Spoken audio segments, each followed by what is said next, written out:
Okay. We'll start with our Mangalacharan.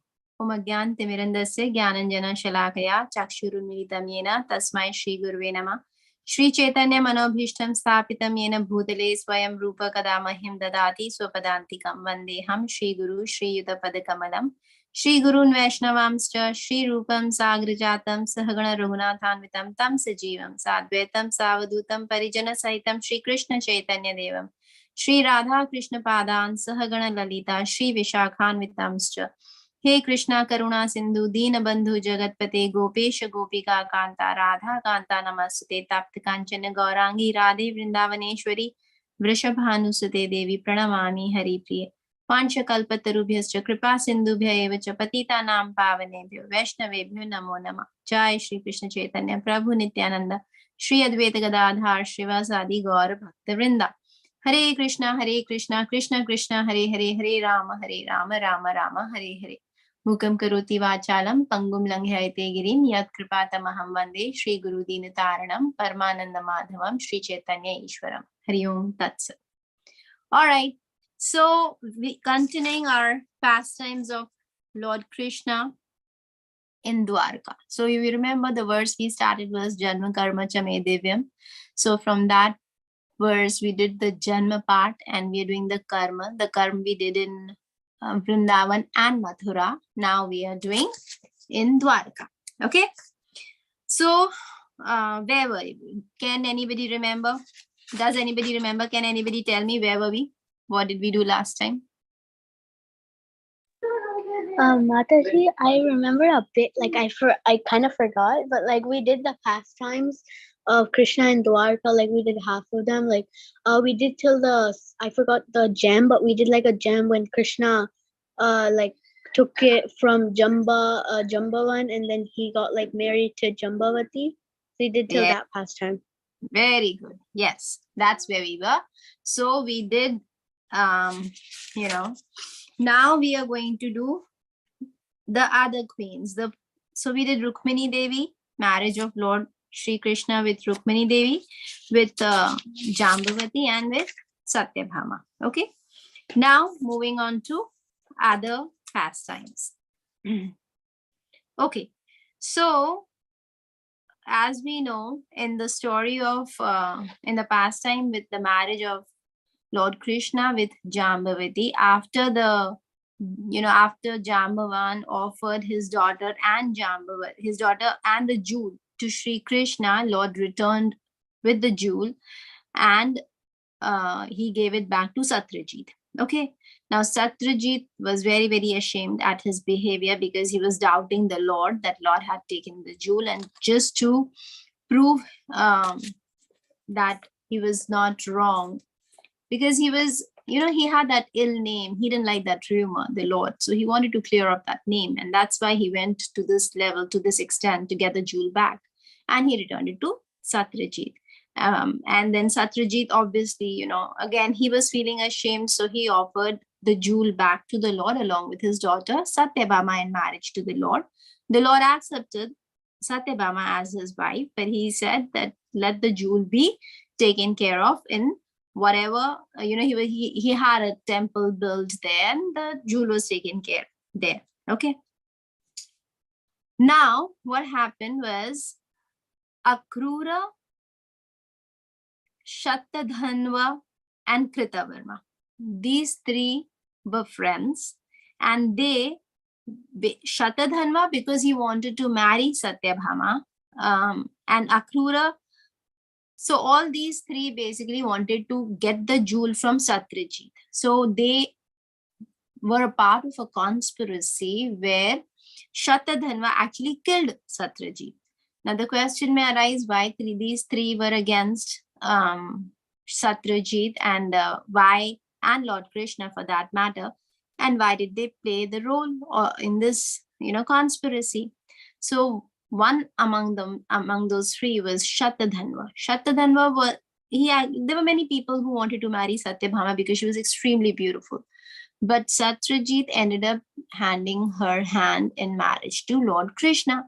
So Shatadhanva was not happy about it. So he wanted to take a revenge in that regard. And that is why he took the part in the conspiracy. Okay. Now, Akrura. Now, the question may arise that Akrura was a devotee of the Lord. Then why did he go against the Lord in this regard? Akrura, when he brought the Supreme Personality of Godhead from Vrindavan to Mathura, he was cursed by the gopis and the gopas because they were disheartened when the Lord left Vrindavan. So they were not happy with Akrura for taking the Lord away from them, So he was cursed. And then Kritavarma was basically an associate of Lord. He was associating with Kamsa. So this shows what bad association can basically do.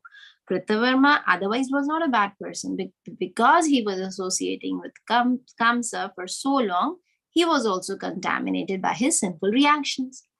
So now what did Shatadhanva do? Shatadhanva actually ended up killing Satyajit, for the jewel. One day, just he was sleeping, Satyajit, and Shatadhanva entered his house and actually killed him. Now, Satyabhama was present at that time. Satyabhama was visiting her father that time, and Lord was in Hastinapur. So Satyabhama was extremely disturbed seeing such a, brutal attack on her father, the way he was killed. That was not acceptable. She was so disturbed. So what she did was, right from there, she came to Hastinapur to complain to Lord Krishna about what had actually happened. Okay. Now Krishna, because he was playing the role of a human being at that particular time, he acted as any ordinary person would do, and he started lamenting at the demise of his father-in-law. Okay. Now, the purpose of Satyabhama to go was to bring him back, bring Krishna back, so that Krishna would take revenge. Okay. So Krishna came back. Okay. And when Shatadhanva, Kritavarma, and Satyajit found out that the Lord is back, they ran in fear. Actually, Shatadhanva literally, he knew, because he was the one who actually killed Satyajit. So he was extremely scared, and he went to take shelter of Akrura and Kritavarma. Both of them refused. They both knew the power of Lord Krishna, so they didn't want to mess with him. So they refused to give any kind of support to Shatadhanva. Shatadhanva was, as it is, in a state of shock. And now these two friends, with under whose guidance he did this, now they totally rejected him. So what he did was, he gave the jewel to Akrura and he fled for his life. But obviously, who can run away from the Supreme Lord? The Supreme Lord knows everything. So while Krishna was coming back and Balram, they were coming back, Lord Balram stayed back in Mithila. It was on the way to Dwarka. Mithila was, we know every king of Mithila is known by the name of Janak. That's the title. It's not the name of the king. But so the king Janak of Mithila at that time was good friends with Lord Balram. Duryodhan ended up visiting at that time, and that is the time when actually Duryodhan got his fighting skills from Balram using the mace. Okay. Now coming back to Lord Krishna. So Lord Krishna returned, and he told Satya. So Krishna obviously killed Shatadhanva. Shatadhanva was running from him, but obviously nobody can run from Krishna. So he was actually killed by the Lord. And then Lord came and he told Satyabhama about the demise of Shatadhanva, and that Akrura and Kritavarma, they had fled. Now, what happened was, in absence of Akrura, there was a lot of disturbance in Dwaraka, in terms of natural calamities. Why so? Because Akrura's father was Shwafalak. Shwafalak was actually married to the daughter of the king of Kashi. Okay, and her name was Gandhini. At that time, a long time back, before obviously Akrura was born, so long time back, there was famine over Kashi, and this was a superstition ever since then, that ever since Shofalak was married to the princess there was no natural calamity there. So people had this thing in their mind that the same is applicable to Akrura being the son of Shofalak. Okay, so now that Akrura had fled, people started feeling that all the calamities that were occurring was because of the absence of Akrura. So they went and they told their dilemma to Sri Krishna, and Sri Krishna, understanding their mental state, asked Akrura to come back. Okay. Now Akrura was he was basically Krishna's uncle. So when Akrura came back, Lord Krishna gave him a very nice welcome. And then he told him that, you don't have to worry. I'm not interested in the jewel. Neither is Satyabhama. Satyabhama, being the daughter of Satyajit, is not even the right person who can claim. Her son may be the rightful owner of the jewel, but for now, we're not interested in the jewel. All I want from you is to just show it to my people, that you have the jewel and I don't, So, and I know for sure that you have the jewel because I've heard that you've been performing sacrifices on the altar made of gold. Because if you remember, that was the blessing from the sun god, that this jewel, whoever is going to keep, will be awarded with a lot of gold every day. So Akrura now had the jewel, and he had started performing, had started giving a lot of charity in the sacrifices, and the sacrifices were being performed in the golden altar, on golden altar. So Krishna knew that he had the jewel. So Akrura agreed, and Akrura showed it to the people there that he had the jewel. That way Krishna got rid of the bad name that was given to him by so many people, that they were thinking that he had the jewel, which he didn't. So now, and obviously because Akrura was back, and though the jewel was still given to Akrura, Akrura still kept it in Dwarka city, and it was not with the Lord. Now, what happened after the Lakshagraha episode, if you remember, back there in Hastinapur, when the Pandavas were attacked by the Kauravas, where they were to be burned in the house of Lak. After that episode, when they all came back to Hastinapur, Krishna and Balram, they came to know about this incident, and they were concerned and wanted to go and meet their cousins. Now, and Mother Kunti. So they visited Hastinapur, and Krishna, basically, he went with Yudhan, his commander-in-chief, and he did not inform the Pandavas of his arrival. But when they saw the Lord, they were obviously very enlivened to see the Lord, because who is Krishna? Krishna is Mukund. Mukund means what? The word Mukund means the one who frees you immediately from your miseries and your material anxieties. So even though the Pandavas were facing so much at the end of Duryodhana and Dhritarashtra, but because they saw Mukunda, they felt free of their anxieties. They were in transcendental bliss. They were very, very happy to see the Lord. So Krishna stayed in Hastinapur for some time at the request of Maharaj Yudhishthir. So what happened?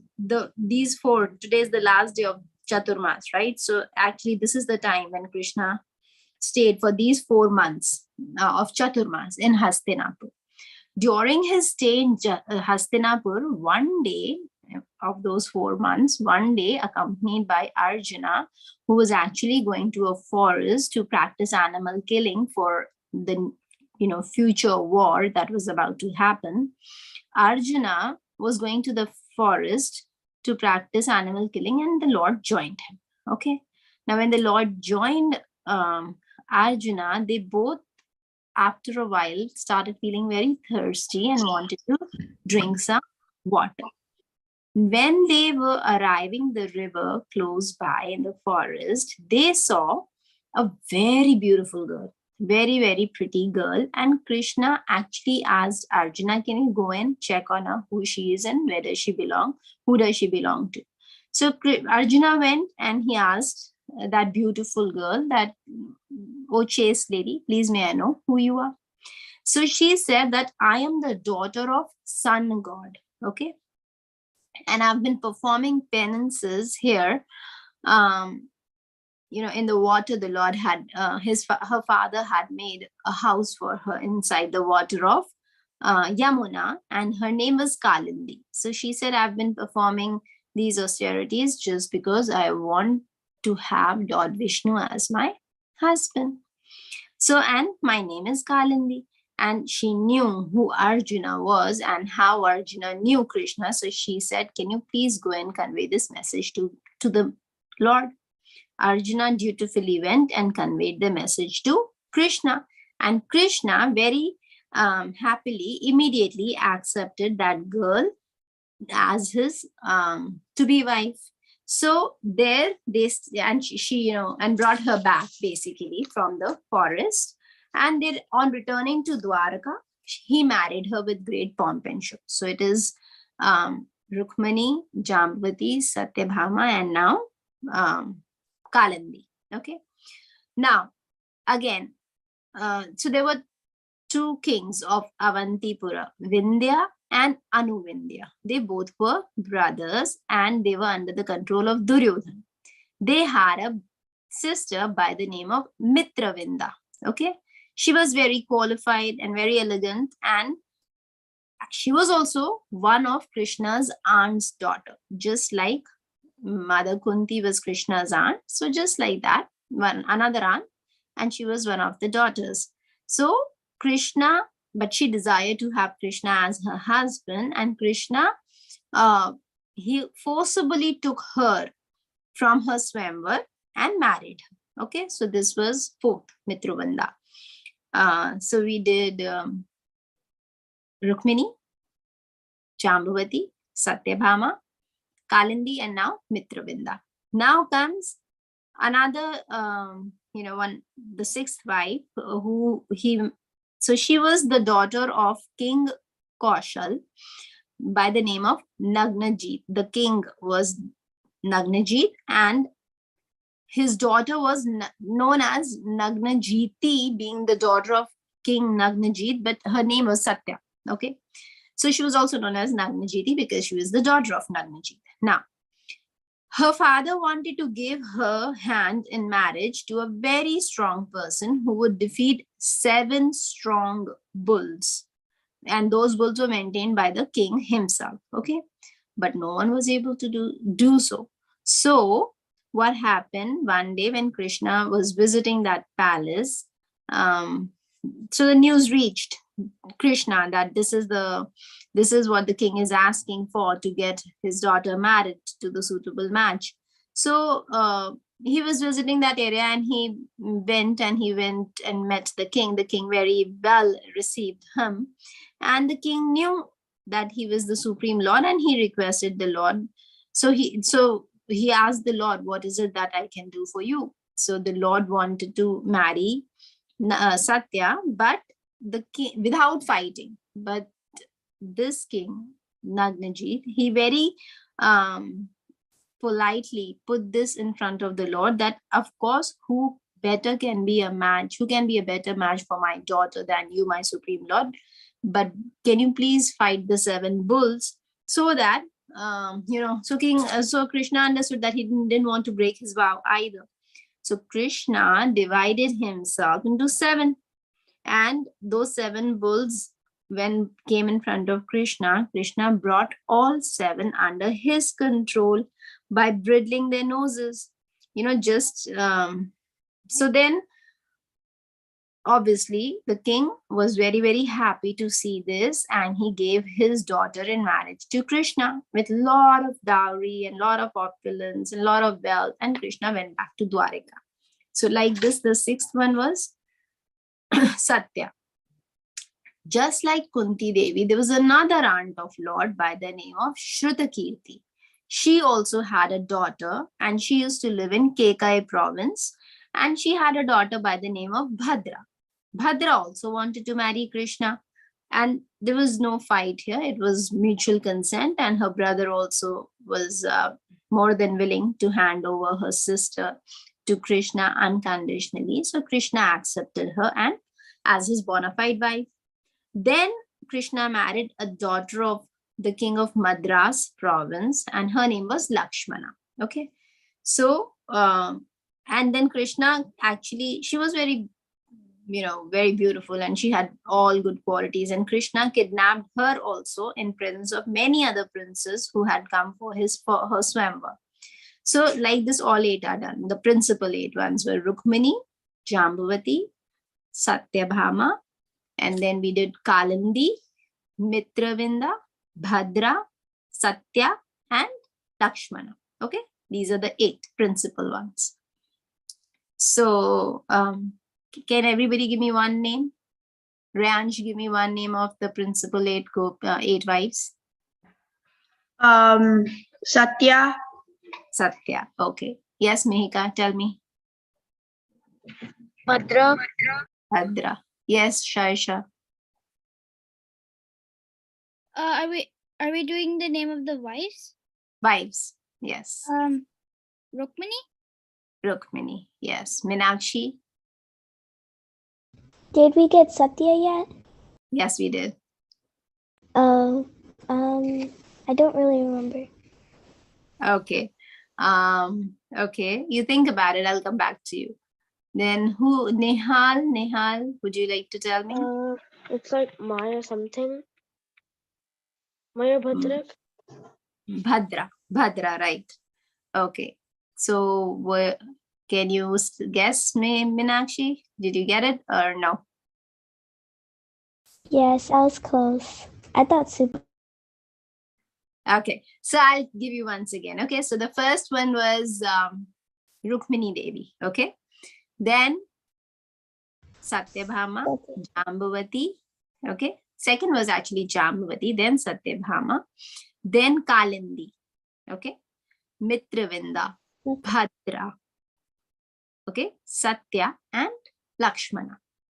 Okay. So remember these 8 names. I'll ask you next time. These are very important names. Okay. So these were of these 16,108 wives, these were the principal 8 ones. Now comes how Krishna ended up marrying the 16,100 princes. Okay.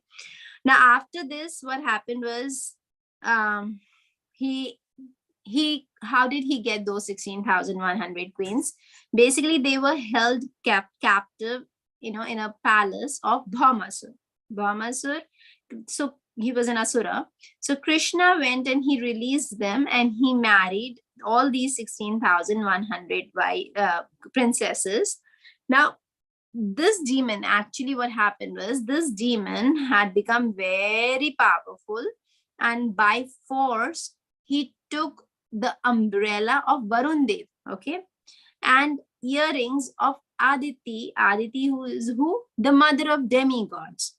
And he also conquered a portion of the heavenly Mount Meru, known as Mani Parvat. Okay, so he conquered that. Now Lord Indra, he came to Dwarka. He complained to Krishna that Brahmasur is creating so much havoc. Please, we need your help. Come and help us. So Krishna, accompanied with Satyabhama on the back of Garuda, went to the abode of Bhamasur, and then they entered his capital city, Pragjyotishpur, and then he defeated the first demon he came in contact he encountered was Mura. Mura demon was killed. Then Mura had 7 sons who, on the order of Bhaumasur, they attacked Krishna along with one more demon by the name of Pitha. So there was one demon by the name of Mura, one demon by the name of Pitha. Mura was killed. Pitha joined and accompanied the 7 sons of Mura, and they all were being given orders by Bhaumasur. Okay. So they all went to defeat, thinking that they would defeat Krishna. They went to attack, but they were defeated by Krishna. Now Bhaumasur happened to be, the son of Mother Earth, personified. Now, this Bhamasur found out that he is being, that all his soldiers were actually defeated by the Lord. And he was very, very angry at that. And then he attacked Lord with his weapon called Shatagni. Shatagni was the name of the weapon of Bhamasur, which could actually kill hundreds of warriors in one stroke. Now, these soldiers, all the other soldiers, they also released their weapons, and all of them came together to attack the Supreme Personality of Godhead. And you know what did Lord use to defeat them? His weapon made of feathers. And that weapon, which was made of feathers, that defeated all these soldiers. Now, this actually annoyed Bhamasur so much. Now he was left alone. He saw that Garuda, the carrier of the Lord, was very strong. So he thought, let me attack Garuda. So he started attacking Garuda. Now, Garuda is very, very strong, and every attack of or every arrow that was being sent towards Garuda felt like flowers to him. Okay, so this was all the more frustrating for Bhamasur. So he understood that he cannot win, but your false ego doesn't let you accept your defeat so easily. One last time, he again tried with a trident in his hand to attack the Supreme Lord. Lord, being present in everyone's heart, knew what he's up to. So even before he could use his trident against the Lord cut off his head with his Sudarshan chakra. And all these demigods were overjoyed. They were showering flowers from their planets, and the demons were very disappointed at the demise of this Bhamasur. Then Bhumi Devi appeared, and she garlanded the Lord with the Vaijayanti Mala. And then she returned those dazzling earrings made of jewels of Mother Aditi to the Lord, and also gave back the umbrella of Varun Dev, and she offered her obeisances to the Lord, and she sang beautiful prayers in his glorification. Then she presented her grandson, Bhagadatta, in front of the Lord to get his blessings, saying that he was very disturbed by the demise of his father Bhamasur, so please bless him. The Lord blessed him that, do not worry. And then he entered the fort of Bhamasur. Now when he entered the fort of Bhamasur, what did he see? He saw 16,100 very young princesses captivated. He was completely taken aback by this big number. But the Lord basically released these all these princesses, and when they saw the Lord, they were completely taken by his beauty, and they all in their heart, deep in their hearts, accepted him as their beloved master. So when the Lord asked them to go back to their respective palaces, kingdoms. Ma, what am I listening to? Huh? Did you say something, Bhagirath? Bhagirathi. Okay. So yeah. So now when these princesses, they were released by the Lord, and when the Lord asked them to go back to their respective palaces and their kingdoms, they completely refused. They said that we cannot go back because we've been held captive by Bhaumasura, and even if we go back to our respective houses and our palaces, there'll be nobody to marry us. No, what is going to happen to us? Who is going to who is going to give us shelter? So the Lord asked them that, what is it that you desire? So they said that if there is nobody, we know that nobody is going to give us that shelter and protection. Can you please accept us? The Lord very sweetly agreed to this, and he said, okay, so be it. Now the Lord basically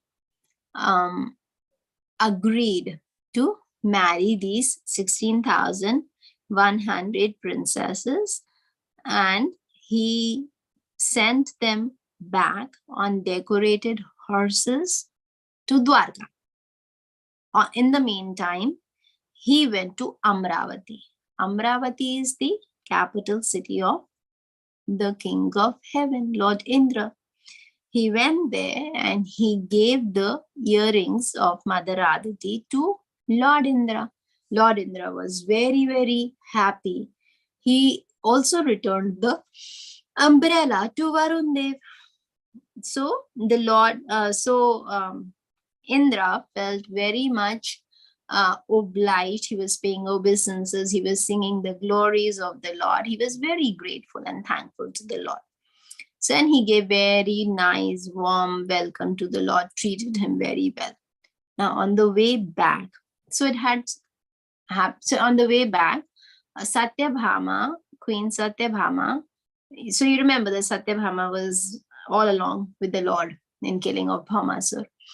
So it so happened that Satyabhama uprooted a Parijat tree from the heavens. When this happened, why this happened? So it so happened one time that Narad Muni had come to Dwarka and he had offered a Parijat flower to Rukmini Devi. Now, Parijat flower is coming from a Parijat tree, which is a celestial tree. It is not supposed to be on earthly planets. So Narad Muni just brought a flower, and that flower is extremely fragrant. Now, Satyabhama was the queen Satyabhama. So all these different queens of the Lord had different qualities. You know, they were full in different qualities, and that's what made them very unique. So Satyabhama actually had that comparative thing in her. She was not so happy at the fact that Rukmini Devi got the Parijat flower. So she demanded, Lord, that I also want a Parijat flower. So the Lord told her, forget about the flower. I will get you the whole tree. Okay. To live to his words and to pacify his beautiful wife, the Lord actually took Satyabhama with him to the abode of Lord Indra, the capital city of Amravati, because he wanted to make her happy. Now there, on the way back, when he returned the jewel of Mother, the earrings of Mother Aditi and the umbrella of Varun Dev, on the way back, Satyabhama uprooted a tree. When she uprooted a Parijat tree, not only Lord Indra, but everybody in the heavenly planet was not happy. They were not happy because, as we discussed, Parijat is not to be found on earthly planets. So they were not happy that Satyabhama just uprooted the tree without asking anybody. So Indra got really upset and he basically opposed this. He was ready to fight with the Lord. The Lord obviously defeated Indra. Lord was victorious and brought the Parijat tree and installed that tree in the garden of Satyabhama. But the lesson to be learned here is that it was so strange of Lord Indra to have, he was feeling very obliged and very grateful when the earrings were returned to him. But just a tree, when it was uprooted, he got so bitter about it that he decided to fight the Lord. So this is the basic nature of a living entity in this material world. Too much wealth makes you puffed up. So this is applicable not only in this material world, in the sense not only on earth, but also in heavenly planets. So we've seen this here in this earthly planet, that people who have lot of riches don't have much interest in Krishna consciousness. It is only after they lose their opulence do they realize the importance of human life and come back to Krishna consciousness. So what is the lesson learned? The lesson learned is too much possession of worldly riches is a disqualification for advancement in Krishna consciousness.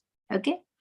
So now after defeating Indra, Krishna then arranged to marry 16,100 princesses who were already there in Dwarka waiting for him. And now after getting the Parijat from Lord Indra, now the Lord ended up getting married to these 16,100 queens, expanding himself into 16,100 forms. Anybody has any questions? Is it clear for so far? So I have a question, Mataji. Yes, tell me. So does he actually have 16,100 wives? 16,108. Yes, he does. Wives. That's cool. I thought he only had one wife. So is it one wife but in different forms? So they all are basically expansion of goddess of Lakshmi. Oh. Yeah, So they're all goddess Lakshmi, except they're all in different forms. yes, so they are expansions of goddess of fortune, Mother Lakshmi, and Lord himself also expands into 16,108. It's not that. So what happened? The most bewildering part for Narad Muni was once when he visited Dwarka, and he wanted to visit the Lord, but whenever he went to a particular palace, he could see Lord doing a different activity. So when he went to Satyabhama's palace, he was in one palace he was busy playing with his children, in the others he was busy playing, giving advice to his children. Somewhere he was busy in his daily daily sadhana, because he was setting an example for all of us. So he also when he was present, he was doing his sadhana, as in chanting and meditation and everything. So like that, so Narad Muni was totally. So see, you asked a very good question, because this whole verse that we are doing, Janma Karma Cha Me Divyam, this is the basis of it. How his appearance and his activities are divine.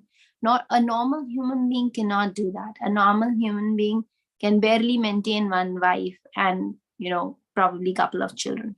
But he, being the supreme Lord, he had 16,108 wives with 16,108 palaces. And in each palace, he was doing different activity. So a yogi is, a yogi who has a mystic power, at the most can expand himself to 8 or 9 forms. But they are like robots. So say the 9 forms of yogi, if one yogi is eating something, the rest 8 will also eat. But here, the expansions, we cannot even call them expansions, because they were Krishna himself. So this is what is inconceivable about his activities. This whole verse revolves around this, that how the activities of the Lord are inconceivable.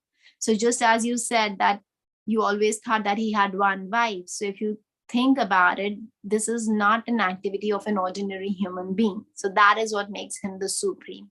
You understand what I'm saying? Is it clear? Yeah. Okay. So, so anybody has anything else to say? So Meenakshi, you understood how the activities of the Lord are inconceivable and different? Yes, And ma'am. that's him, the supreme. So this is what we are actually doing. Now, once we cover these activities of the Lord, maybe in another class or so, we are going to get back to the verse, Janma Karma Cha Me Divyam Evam Yoveti Tattva Tvakta Deham Punarjanma Neti Mameti So Arjuna. So the remaining 3 lines we are going to Get back to those verses. That is why I am not doing the stories in detail, because that you are learning anyway in another class. But the whole point for us to understand is how the advent of Sri Krishna is so inconceivable. Okay? All right. So we'll end here, and I will see you next Wednesday. Okay? Thank you, Mataji, for the class. Okay. Hare Krishna. Vanchakalpatarubhyascha Bye. kripa. Thank you. Hare